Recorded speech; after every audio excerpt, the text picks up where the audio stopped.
আমরা মেয়েরা মা হব বলে কত কিছু সহ্য করে নিই, তাই না? মাথা ঘুরে যাওয়া, বমি পাওয়া, পেট ব্যথা, পা ফুলে যাওয়া, চুল পড়ে যাওয়া, কত কিছু সহ্য করে নিই। তার মধ্যে এই আরেকটা সহ্য করার জিনিস হলো ইনজেকশন নেওয়া। আমি প্রায় এভরি অল্টারনেটিভ মান্থে এত ইনজেকশন খেয়েছি যে আমার প্রায় ইনজেকশনে ভয়টা কেটে গেছে। একদম যে কেটে গেছে সেটা আমি বলবো না, তবে আগের থেকে ভয়টা অনেক কম লাগে। এটাই আমার প্রেগনেন্সির লাস্ট ব্লাড টেস্ট ছিল।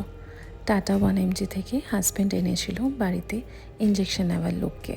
আর পেছনে যিনি দাঁড়িয়ে আছেন সেটা হচ্ছে আমার বাবা। আমার মুখটা দেখে হয়তো তোমরা সবাই বুঝতেই পারছো যে কতটা ব্যথা লেগেছিল। কিন্তু ওই যে বললাম, মা হবার জন্য আমরা সবাই মেয়েরা যথেষ্ট সহ্য করে থাকি। আমার সাথে কি তোমরাও একমত? কমেন্টে